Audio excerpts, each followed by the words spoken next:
The fluorescent lights hummed their mechanical prayer over the pediatric ICU at St. Michael's, casting everything in that particular shade of white that made 3 in the morning feel like the inside of a surgical lamp. Natalie Hayes moved through the ward in scrubs 2 sizes too big, the kind that hung on her frame like borrowed skin, and that was precisely the point. The oversized fabric obscured the lean muscle underneath, shoulders that had carried wounded soldiers across burning sand, hands that had sewn arteries closed with combat gauze and whatever thread she could find. She kept her head down, checked her 4 lines with mechanical precision, and made herself into the kind of nurse that doctors forgot to acknowledge in hallways. The patch inside her jacket lining felt heavier than it should. Faded olive drab with a Ranger tab still legible if you knew what to look for. 75th Regiment.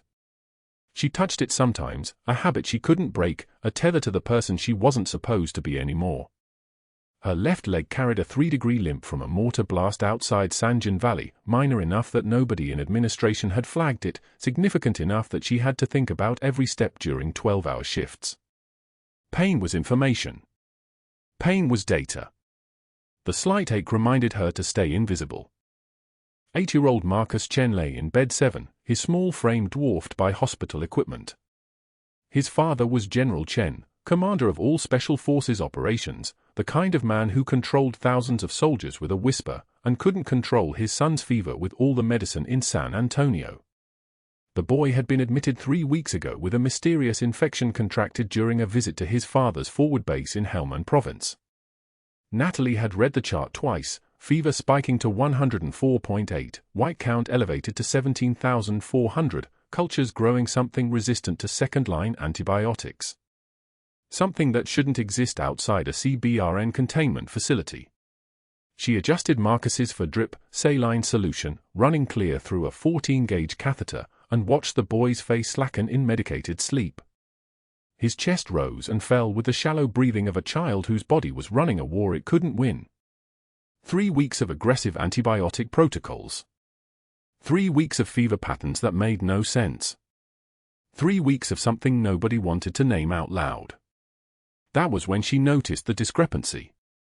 The medication log showed 1 gram of vancomycin administered at 2,100 hours, another gram at 0,500 hours. Proper dosing for pediatric sepsis. But the pharmacy withdrawal record, the one that was supposed to match exactly, showed only 0.5 grams per dose. Half of what the nursing notes claimed. She pulled the physical chart, ran her finger down the antibiotic progression, and felt something cold settle in her chest. The math didn't match. The withdrawals didn't correlate to the documented administrations. Somewhere between the pharmacy and Marcus's for line, 1 gram of medication per dose was vanishing into the hospital's accounting system. She wrote nothing down. She made no notes. She simply closed the chart and returned it to the rack outside his room, her face a blank slate, the way she'd learned to keep her expression during briefings in Kandahar when officers said things that made her want to correct them with force. Dr. Pierce arrived for morning rounds at 0630, moving through the pediatric ward with the gait of someone who'd never questioned whether the ground would support him. Tall, silver-threaded at the temples, with the kind of watch that costs more than most nurses made in 3 months, a Rolex Submariner, the face catching the halogen light like a trophy. He moved from bed to bed with his entourage, 3 resident physicians in white coats, 2 medical students in shorter ones, a nurse practitioner struggling to keep pace while typing notes into a tablet.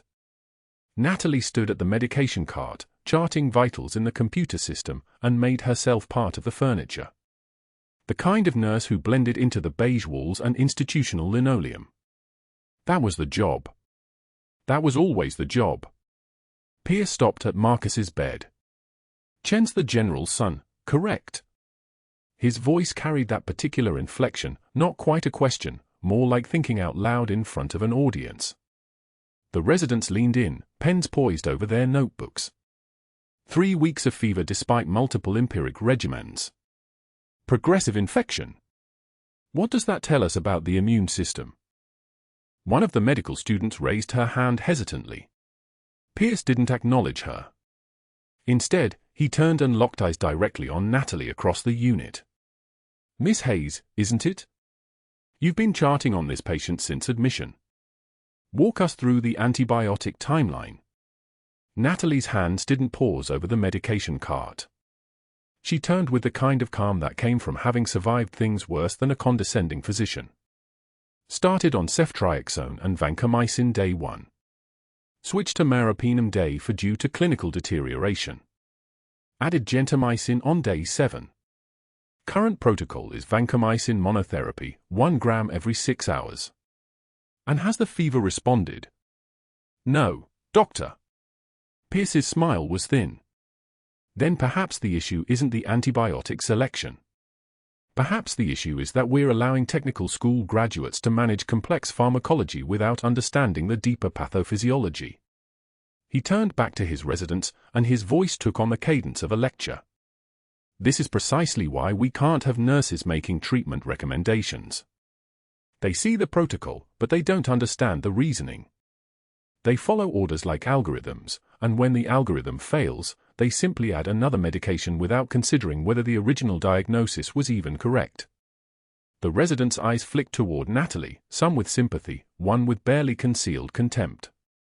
The student with the raised hand lowered it slowly. Pierce continued his rounds, his voice carrying through the unit as he moved to the next patient. Nursing schools are producing technicians, not critical thinkers.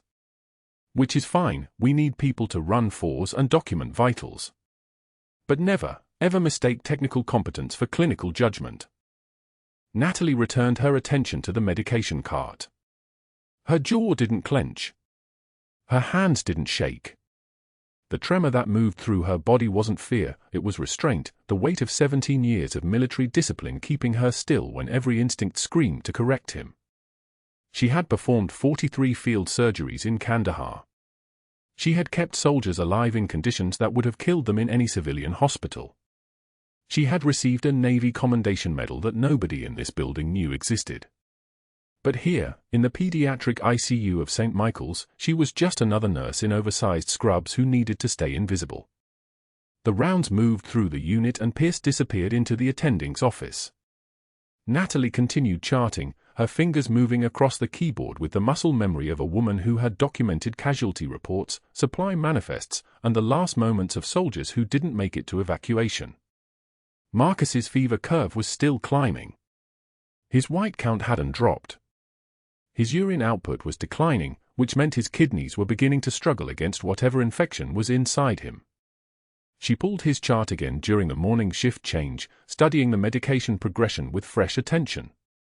The vancomycin dosing was too low. Not by a little, by exactly 50%.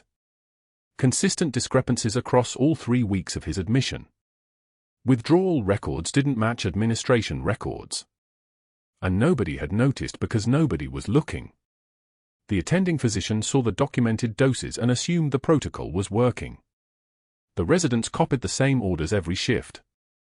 The pharmacy dispensed what they were supposed to dispense. And somewhere in the gap between those systems, half the medication Marcus needed to survive was simply disappearing.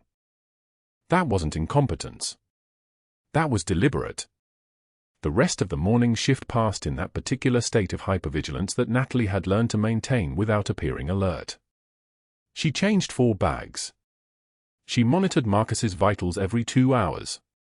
She watched the fever spike to 105.2 by 1,000 hours, and she noted in the chart that the current regimen was ineffective. She made recommendations in her nursing notes, subtle suggestions that nobody would notice or attribute to her, consider alternative agents and recommend ID consult and patient's clinical trajectory concerning for resistant organism. The shift change happened at 1,400 hours, that brief overlap where day nurses and night nurses existed simultaneously in the unit, trading information across the changing table like soldiers handing off ammunition. Natalie gave report to the incoming nurse, a woman named Sandra who'd been at St. Michael's for 8 years and knew better than to ask questions that made attendings uncomfortable. Marcus is declining despite the protocol, Natalie said quietly, handing over her documentation. I'd recommend someone verify the medication administration against pharmacy withdrawal records. Sandra's eyes widened slightly. That kind of suggestion didn't come from floor nurses unless something was genuinely wrong. You think there's a documentation error? I think the numbers don't match. That's all. But that wasn't all. That was everything. And Natalie Hayes, who had been trained to survive in desert compounds with nothing but what she could carry, who had learned to read infection patterns in moonlight and make decisions that determined whether people lived or died, knew exactly what those numbers meant. She touched the unit patch inside her jacket one more time, pulled off her oversized scrubs, and walked out of St. Michael's into the San Antonio heat, her limp barely noticeable to anyone who wasn't looking for it. The thing nobody understood about people who had spent years in combat was that invisibility wasn't a shield. It was a weapon. And Natalie Hayes had just identified her target. The vending machine hummed its mechanical rhythm as Dr. Pierce blocked the slot where Natalie reached for her third coffee of the shift. His tie caught the fluorescent light, silk, probably $200, and he angled his body to make sure she couldn't pass without brushing past him. An orderly named Jenkins stood nearby, suddenly very interested in the potato chip selection. "I was just telling Jenkins here," Pierce said, his voice carrying the precision of a scalpel, "about nurses who think battlefield trauma makes them experts." He emphasized the word nurses like it tasted bad. 3 tours in Kandahar. Helmand Province. Very impressive on a resume. But combat medic to ICU nurse, that's not advancement, is it? That's just lateral movement by someone who couldn't hack medical school. Jenkins shifted his weight, uncomfortable. He didn't meet Natalie's eyes. Pierce turned slightly, making sure his full attention bore down on her like a physical weight. The problem with field experience is that it teaches you to improvise. Improvisation is chaos dressed up as problem-solving. This institution runs on protocol. On evidence-based medicine. Not on hunches from someone who stopped fours with duct tape and prayers. Natalie didn't move. She stood 3 feet from the vending machine, her hand still extended, and let him finish. Her composure was ice, not the trembling kind of anger, but the absolute stillness of someone who had already decided what came next. Her jaw tightened almost imperceptibly, but her eyes remained flat. Neutral. Those eyes had seen things Dr. Pierce's salary would never witness, and right now they were filing him away in a very specific category of problem. Marcus Chen's infection is a complex bacteriological case, Pierce continued, moving closer. His voice dropped to that tone doctors use in front of residents, the performance of authority. It requires sophisticated pharmaceutical intervention, not guesswork based on what worked in a combat situation. Do you understand the difference between emergency medicine and critical care? Yes, doctor, Natalie said quietly. Her voice never wavered. Good. Then you'll understand why his dosing protocol is designed by someone with 30 years of pediatric infectious disease experience. Not someone who learned her medicine from field manuals and survival instinct. He turned back to the vending machine and punched his selection, black coffee, predictable, and the machine dispensed it with a mechanical whir. Pierce collected his cup slowly, deliberately, drawing out the moment. He was performing dominance. The lounge had gone quiet enough that you could hear the fluorescent light's steady electrical hum, that white noise frequency that makes people's teeth ache if they listen too long. Natalie waited until his hand closed around the cup. Then she spoke, her voice level and precise. "His creatinine was 0.8 this morning. Normal. But that dosing protocol, the one you just ordered during rounds, it's aminoglycoside at 7.5 milligrams per kilogram for every 8 hours. Pierce froze. The cup stopped midway to his lips. Pediatric nephrotoxicity threshold for that drug class at his renal function is approximately 22 milligrams per kilogram per day, Natalie continued. She wasn't looking at him now, she was looking at the vending machine, at the rows of snacks, utterly dispassionate. His current weight is 58 pounds. That's about 26 kilograms. Your protocol delivers 60 milligrams per kilogram per day. Jenkins made a small sound, something between recognition and alarm. That's clinically impossible, Pierce said, but his voice had changed. It lost the performative edge. It became defensive. You're reading the charts wrong. I'm not. Natalie finally turned to look at him. Her eyes were the color of winter stone. His kidney clearance will begin degrading within the first 36 hours. Significant elevation in BUN and creatinine by hour 48. Acute kidney injury by hour 72. Dialysis dependent by hour 96 if the protocol isn't adjusted. Are you practicing medicine without a license, Sergeant? Pierce's face darkened, the flush rising from his collar like someone turning up heat. Because I can have security escort you out of this hospital right now for insubordination. I have the authority to revoke your floor privileges. I have the authority to recommend your termination to the nursing board. And I have the authority to file a complaint with Texas Medical Board about practicing medicine without appropriate credentials. The lounge had emptied. Not obviously, people didn't stand up and leave, but they migrated toward the door, suddenly desperate for other places to be. Their phone screens glowed brighter. Their body language screamed discomfort. Natalie stood completely still. She didn't flinch. She didn't raise her voice.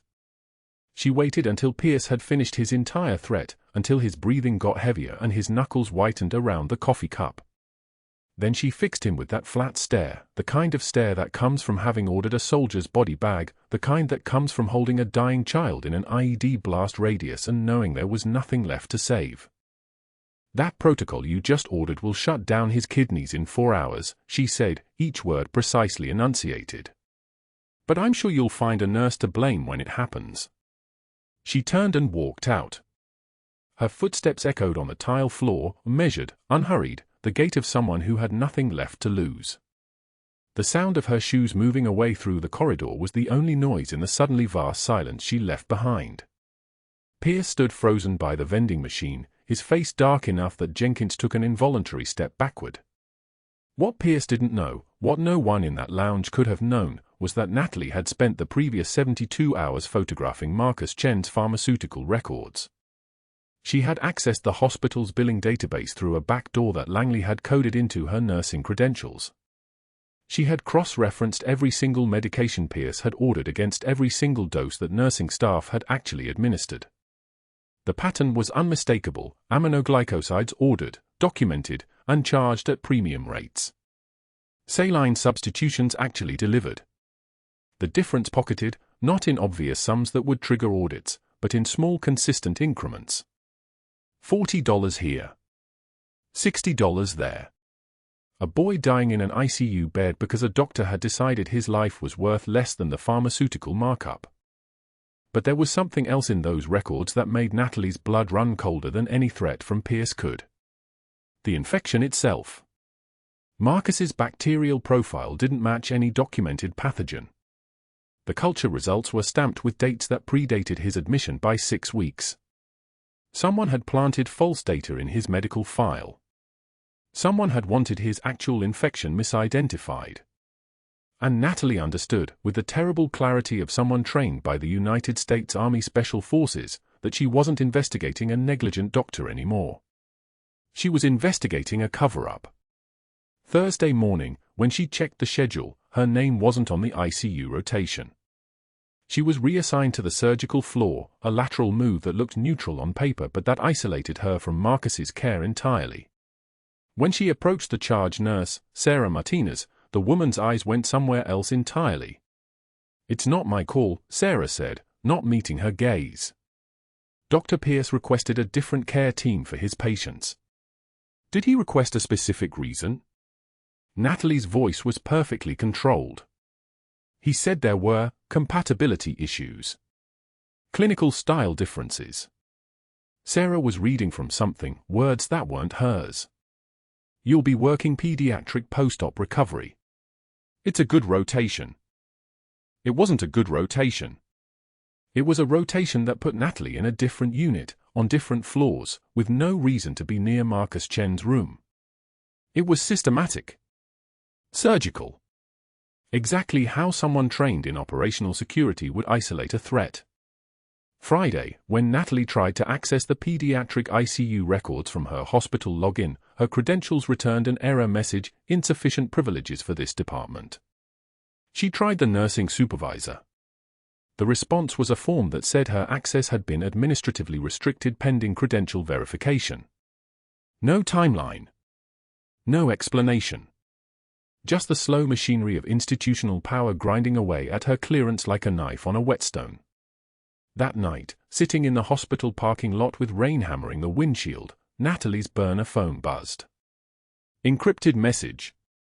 One sentence from Langley, status report overdue. Bioweapon assessment. She stared at those words until they blurred in the dashboard light. Her mission had never been about Marcus Chen, not really. The boy was just the access point. Langley had placed her at St. Michael's because a special forces medic from Marcus's father's command had been wounded in the same blast that had exposed the child to his mystery infection. That medic was in a secure facility somewhere, dying from something no civilian hospital could identify. The Pentagon needed to know if the infection was natural or engineered. Natalie was supposed to observe, document, and vanish before anyone realized what she actually was. But Pierce had complicated everything. His fraud wasn't random negligence. It was deliberate patient harm. Which meant he wasn't just a corrupt doctor. He was either monumentally incompetent or deliberately trying to kill a 4-star general's disabled son. And Natalie Hayes, sitting alone in a rain-soaked parking lot, understood that she now had two incompatible missions: protect the boy or protect the operation. Because protecting Marcus meant staying visible. It meant challenging Pierce directly. It meant breaking her cover in ways that would end her career and compromise whatever Langley was really investigating. She had survived 3 tours of combat. She had held dying soldiers in her arms. She had learned to think like a weapon and move like a ghost. But nothing had prepared her for the moment when the mission and the conscience collided and there was no command structure left to make the choice for her. The rain kept hammering. Somewhere in this hospital, a child was being systematically poisoned. And Natalie Hayes, Captain, United States Army Special Forces, retired, formerly the medic they called Desert Fury in Helmand Province, had to decide what kind of person she actually was when no one was watching. The break room fluorescent strips cast a sickly yellow glow across the laminated table where Natalie sat alone at 11:19 p.m., her dinner untouched beside a stack of patient records she'd pulled from the pharmacy database during the shift change. Her fingers, steady as surgical instruments, traced the documented medication orders against the actual dispensing logs. 1 sheet per patient. 1 lie per column. The pattern emerged like blood pooling at the edge of a wound, slow at first, then unmistakable. Marcus Chen's chart showed antibiotic orders logged at doses that would reach therapeutic levels in 48 hours. But the pharmacy dispensing records told a different story. 8 mg azithromycin infusions ordered. 2.4 milliliters actually administered. Half. Always half. The rest of the 4-bag hanging in his room contained nothing but saline solution, colorless and sterile and absolutely useless against the infection that was methodically destroying his small body. Natalie's jaw tightened. This wasn't negligence. This was arithmetic. She cross-referenced 3 more patients. A 6-year-old with pneumonia. A teenager recovering from appendicitis. A 9-month-old with sepsis. The pattern held like a mathematical theorem. Orders documented at standard therapeutic doses. Pharmacy logs showing saline substitutions. Billing statements itemizing the full-price antibiotics as administered. Her hands didn't shake as she photographed each discrepancy with her secured burner phone, the one that didn't appear on any hospital network, the one with the encrypted app that pinged directly to Langley's operations center. Pain is data. This data was screaming. The math was simple but vicious. Substitute expensive antibiotics with cost-neutral saline. Bill the insurance companies and military health insurance for the real drugs. Pocket the difference. Marcus had been receiving phantom treatment for 17 days. 17 days of his body fighting an infection with nothing but salt water and his own desperate immune system. No wonder his fever spiked each evening. No wonder the infection markers climbed like a countdown timer. No wonder his kidneys were beginning to show signs of stress. Natalie set down her pencil with deliberate control. Her special forces training had taught her to compartmentalize, anger in one box, data in another, action in a third. The anger wanted to scream. The data wanted to be verified. The action wanted to move. She chose data.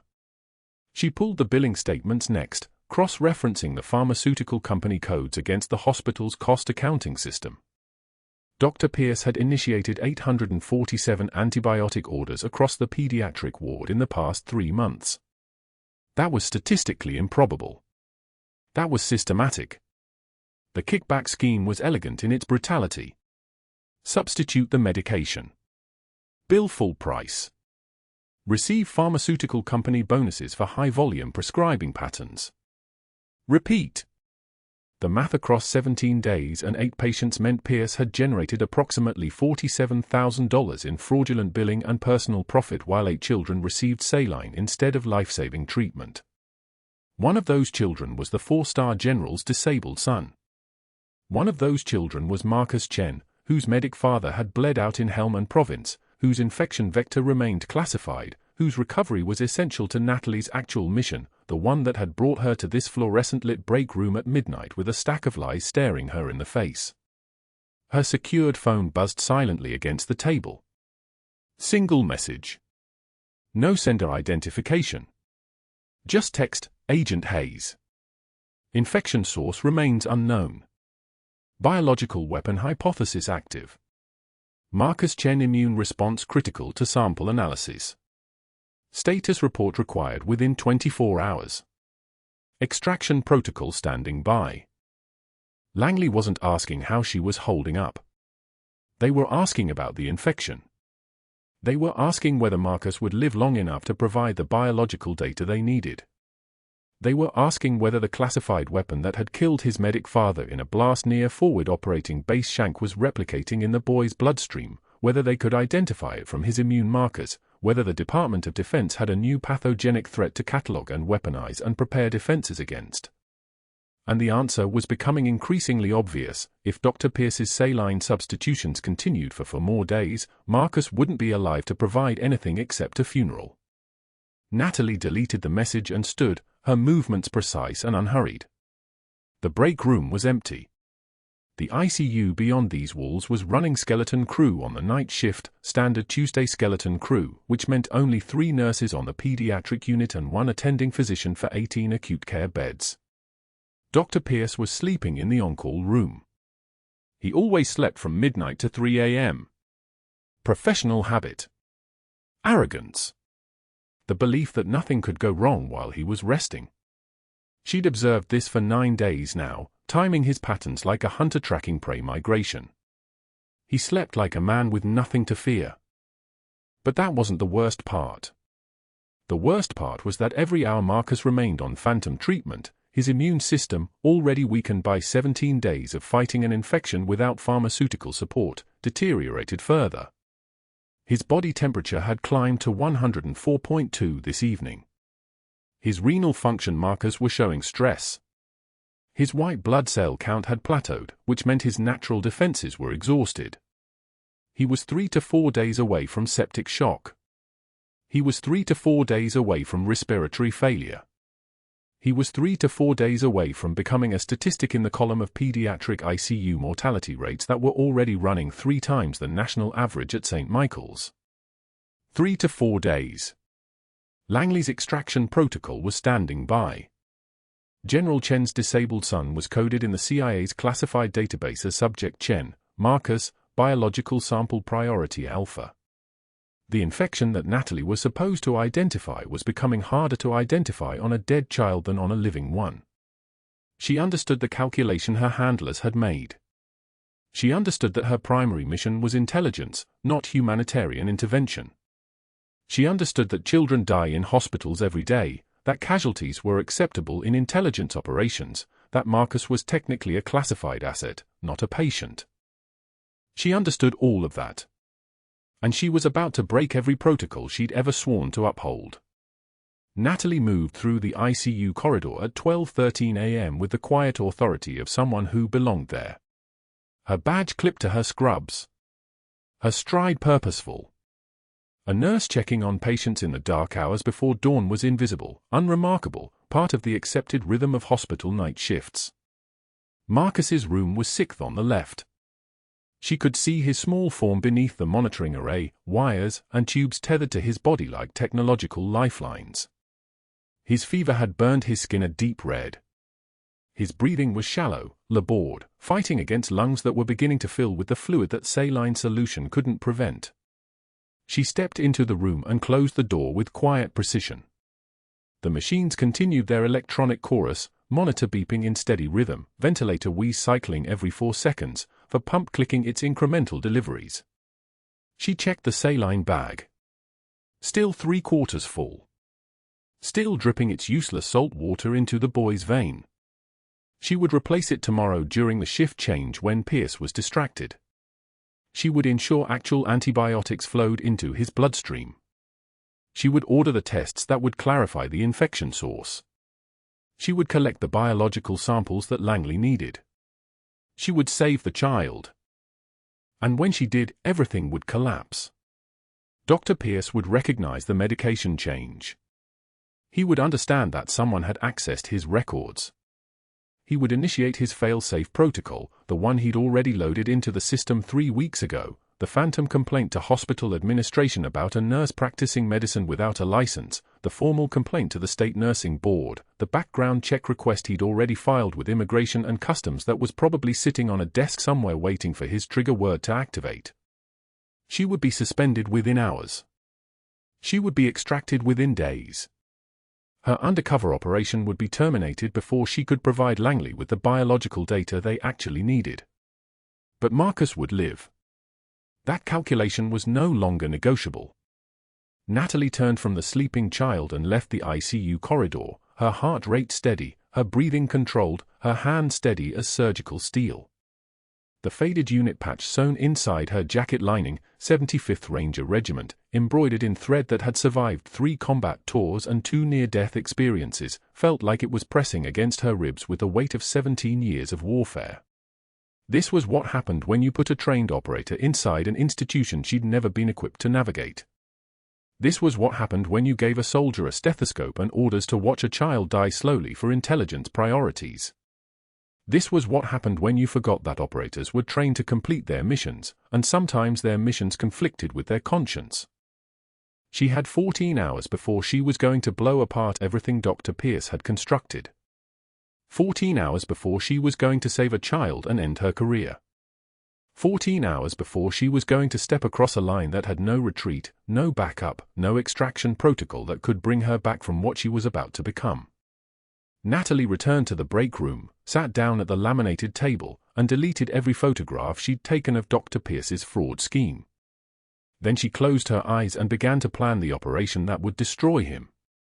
The alarm started at 6:16 p.m., Tuesday evening. 3 short bursts followed by a continuous wail, the kind that meant cardiac arrest, the kind that meant everyone moved or someone died. Natalie was on the 4th floor checking vitals on a post-op appendectomy when the overhead speaker crackled, code blue, pediatric ICU, bed 12. Her blood pressure rose by 30 points. Bed 12 was Marcus Chen. She knew it before her brain caught up to what her body already understood. The other nurses turned toward her, she was the closest, but Natalie was already moving. She didn't walk to the stairs. She ran. 2 flights down. Her badge clattered against her sternum with each step. The fluorescent lights of the stairwell flickered past like strobing warnings. Her quad muscles remembered Kandahar Mountains, remembered ruck marches carrying 120 pounds of equipment and a field medic's kit that weighed more than hope. This was different. This was lighter. This was faster.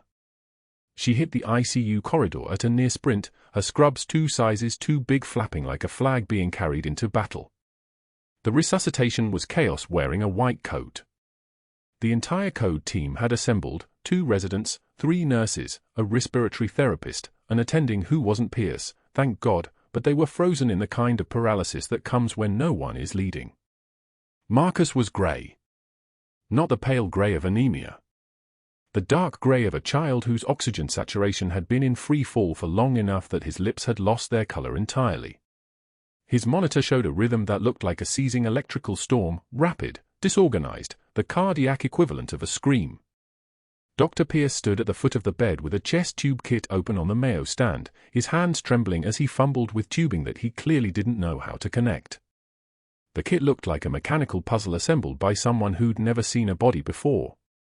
He was muttering something about needing to decompress the chest cavity, which was technically correct and completely useless because the kid didn't need air released, he needed infection drained, and Pierce's hands were moving with the precision of someone who'd learned thoracostomy from a YouTube video 3 minutes ago. Natalie shouldered past the entire code team. She didn't say excuse me. She didn't ask for permission. She was a 120-pound woman in oversized scrubs, and the room parted like she was carrying an invisible rifle. Fifth intercostal space, mid-axillary line, she said to no one in particular, her voice carrying the flat calm of someone who'd done this 43 times in Kandahar, 43 times in forward operating bases where anesthesia was a luxury and speed was the only mercy available.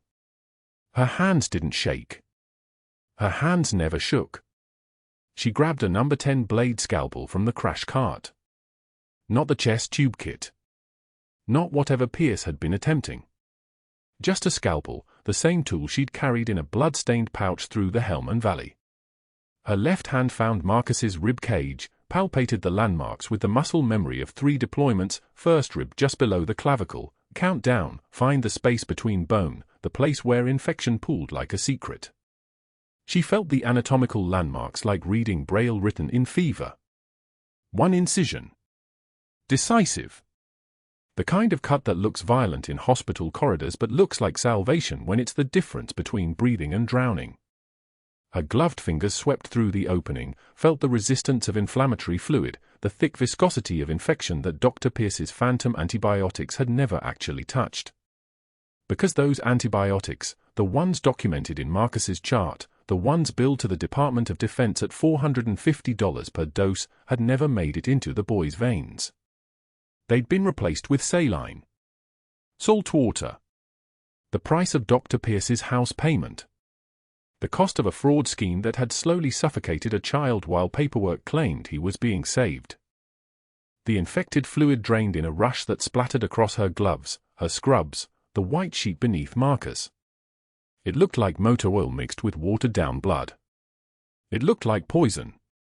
It looked like the reason a 4-star general's son was dying on a Tuesday evening in San Antonio instead of playing in the yard like healthy 8-year-olds do.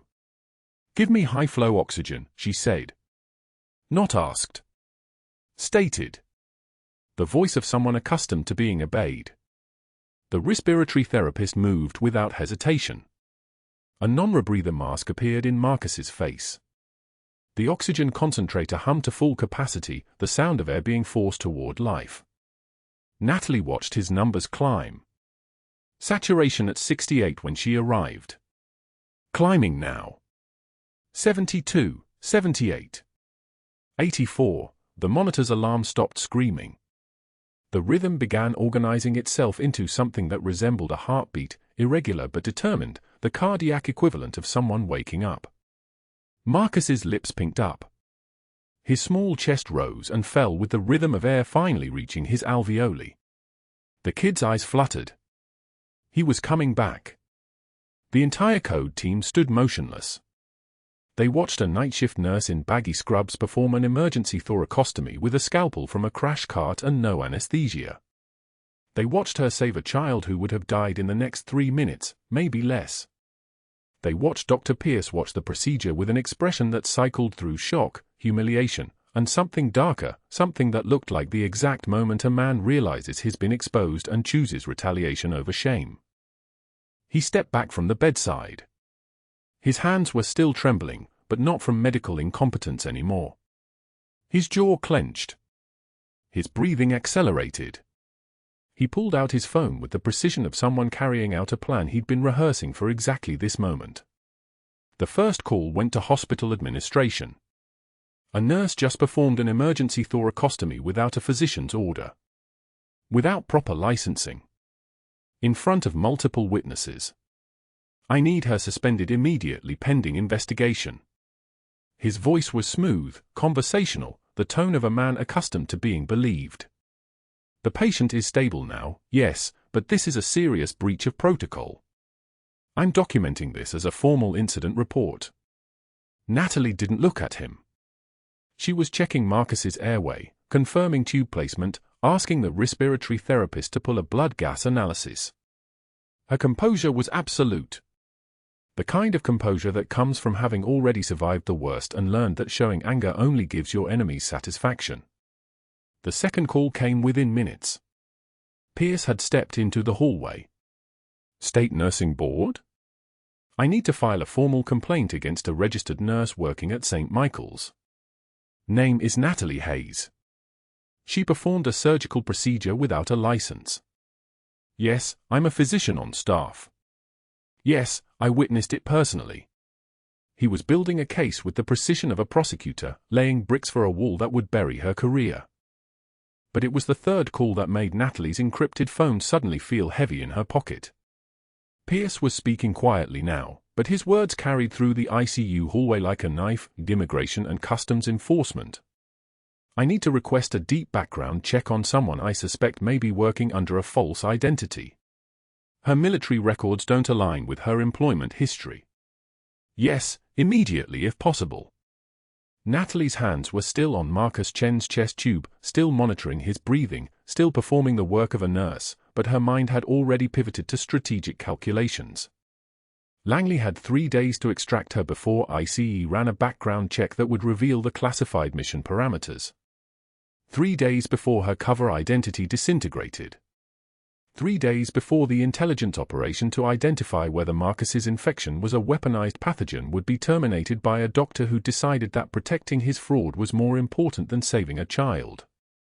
By midnight, she was sitting in the director of nursing's office. The fluorescent lights overhead felt accusatory. The office smelled like furniture polish and institutional failure. Her hospital badge lay on the desk between them, a laminated rectangle containing a name that wasn't really hers, a photograph that was just a good enough disguise. Suspension pending investigation, the director said. Her voice was sympathetic but final. The way people sound when they're already mentally replacing you. Dr. Pierce has filed formal complaints with the State Licensing Board. We also have a report of potential immigration violations. Security will escort you out. Natalie nodded. She didn't argue. Didn't defend. Didn't do anything except reach for her badge and tuck it into her pocket like a piece of evidence she might need later. The 75th Ranger Regiment patch sewn inside her jacket lining, the one that proved she'd served, that proved who she actually was beneath the scrubs and the lie, suddenly felt like it weighed 1,000 pounds. She walked out through the staff parking lot at 12:16 a.m.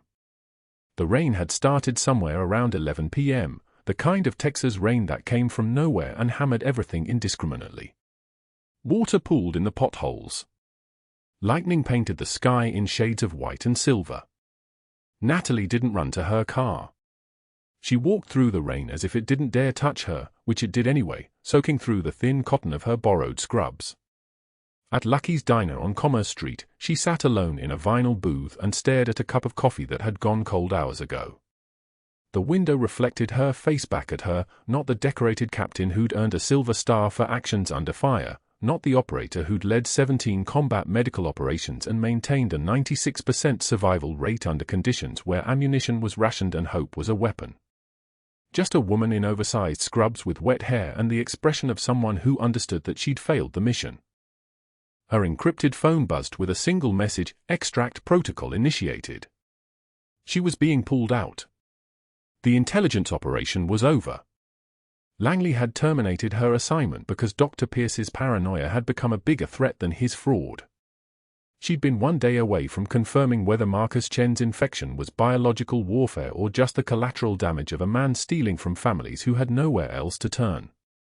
Thursday morning came cold and clear, the way San Antonio mornings arrive after rain, washed clean, temporary, promising a new beginning that neither Natalie nor the hospital could actually afford.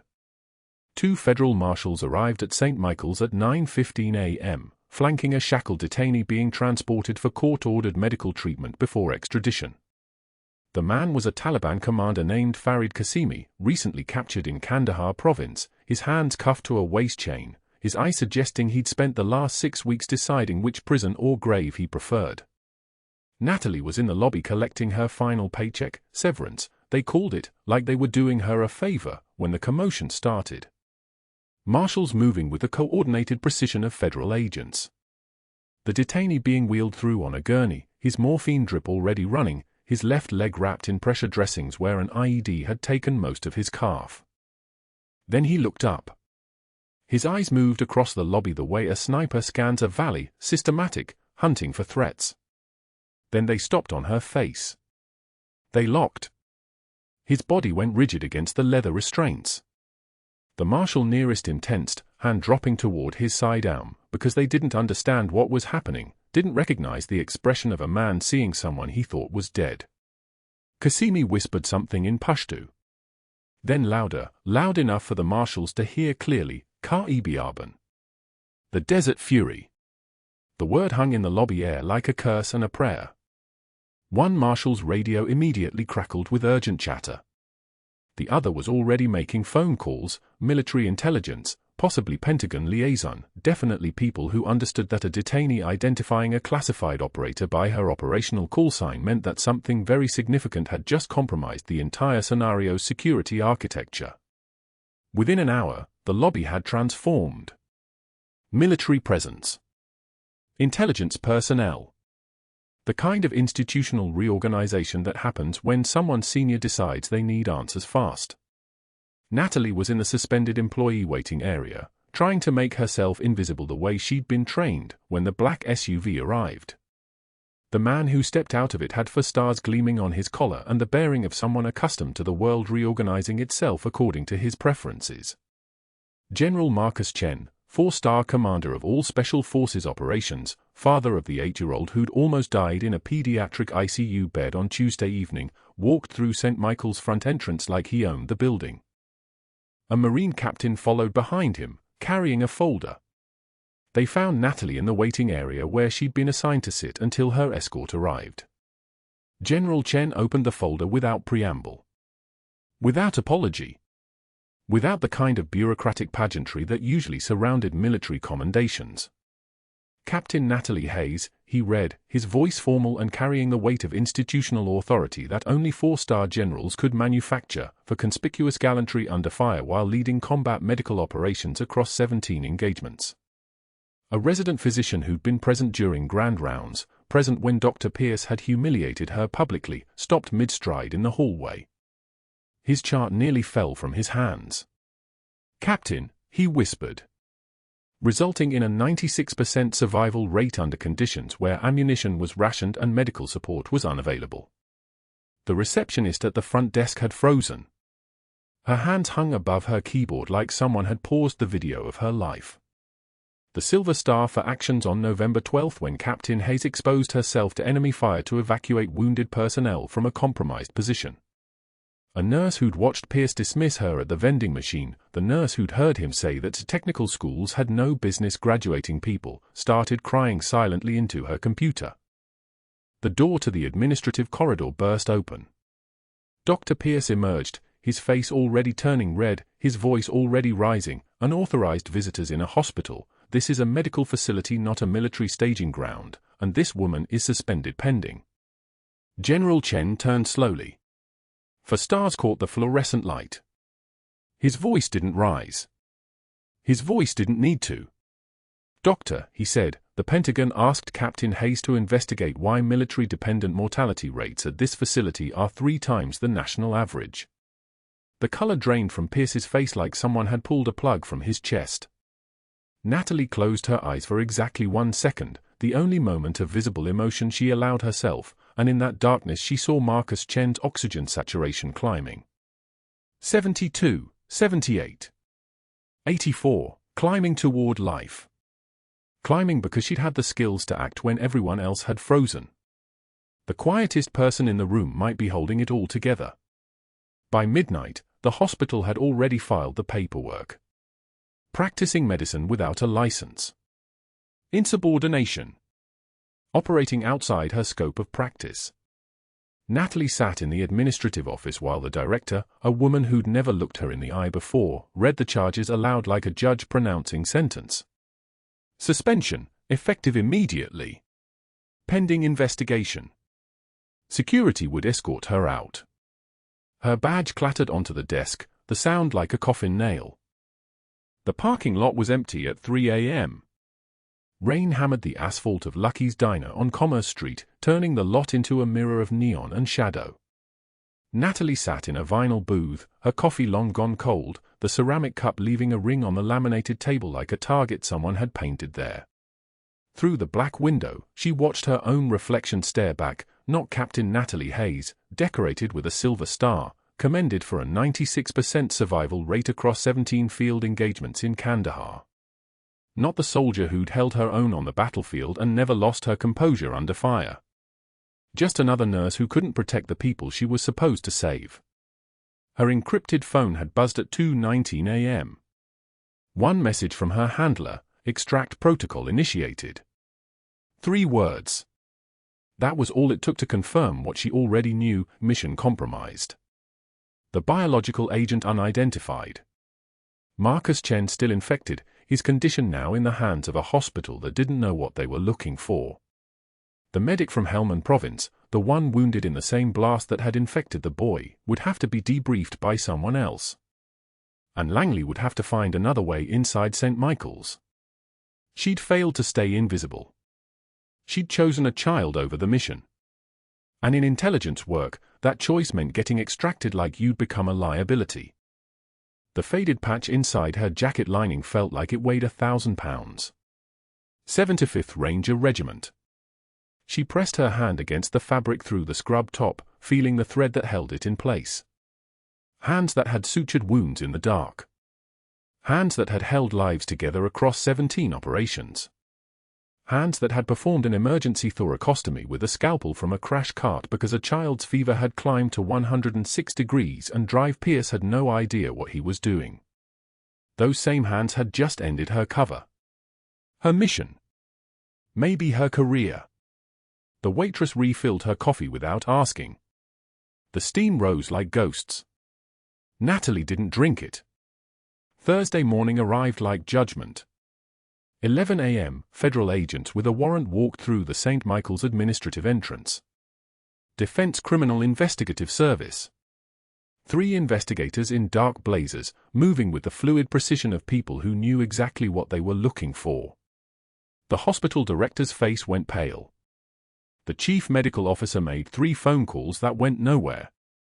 By noon, Dr. Pierce stood in the administrator's office watching federal agents seize his files. Every document. Every billing statement. 3 years of pharmaceutical orders spread across a table like evidence at a crime scene. Pierce's hands trembled as he watched, not fear, something worse. Recognition. His own paranoia had created the perfect weapon against him. The spreadsheet he'd maintained to document Natalie's irregular medication requests had inadvertently logged every phantom treatment. The parallel columns he'd kept obsessively, real medications ordered versus cheap substitutes administered, the difference diverted to a private account numbered in the Cayman Islands, was a complete confessional. His emails with pharmaceutical representatives discussing the billing optimization strategies and cost-effective substitutions for military dependents sat open on his laptop like a signed confession. Marcus Chen wasn't the only one agent said quietly, scrolling through patient records. 47 children. Military dependents, every single one. Deployed families who couldn't monitor care in real time. Who trusted the system? Who trusted Dr. Pierce? General Chen arrived with a JG officer. Natalie heard about it from the charge nurse who found her at the coffee station, the same nurse who'd avoided her eyes for 3 weeks while Pierce dismantled her credibility. The general read through the evidence in the administrator's office. His jaw tightened with each page.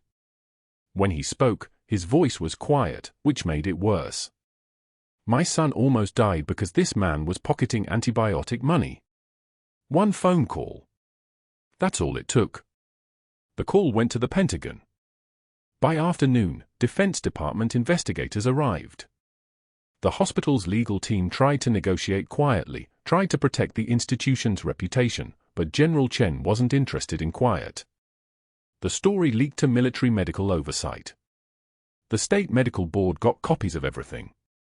The residents who'd smirked during grand rounds, the ones Pierce had used as his audience for humiliation, suddenly couldn't remember what he looked like. Pierce packed his office in silence. Not a transfer. Not a resignation. Termination with cause. The kind of firing that flags every future medical license application, every state board inquiry, every background check for the rest of his life. His hands shook as he took down his diplomas, Georgetown Medical School, top of his class, 3 decades of credentials being unpinned from the wall and boxed into a cardboard container.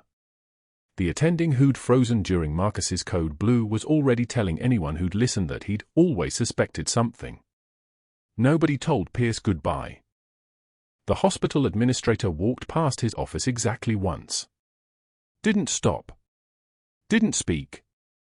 Just made eye contact for 2 seconds, the kind of look that said everything. You're finished here.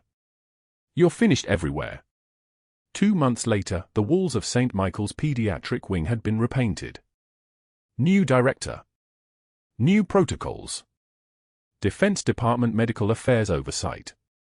The nursing staff wore different expressions now, fewer smirks, more accountability. Natalie stood in the hallway, watching Marcus Chen chase a golden retriever down the corridor, the therapy dog's tail wagging like it was clearing out all the poison that had been breathed into these walls. Captain Hayes, General Chen's voice came from behind her. She turned. He held a folder of test results, Marcus's latest labs. Fully recovered. Infection cleared. No permanent damage. She nodded. The words almost came. Almost. Then, the medic. From Helmand Province. The one wounded in the blast that infected Marcus. Wanted me to thank you, Chen said. He's asking what you found. Whether the infection was ordinary, Natalie said quietly. Compounded by sabotage. Not a bioweapon. The general closed his eyes for a moment. All that paranoia. All that surveillance. All that extraction protocol. And in the end, it was just greed. Fraud. Negligence. A man choosing money over a child's life. The state medical board's notice arrived 3 weeks later. Pierce had accepted a plea deal. No prison time. Permanent license revocation. Restitution to the families, $847,000 in total damages. His punishment was crafted with mathematical precision. He would teach CPR certification classes at San Antonio Community College for $15 an hour. The same hourly wage he'd publicly mocked nurses for earning. The same salary he'd dismissed as career failure. Now it was his entire professional future. 8 hours a day. 6 days a week. Teaching living people how to save other people's lives while his own license sat in a drawer, permanently revoked.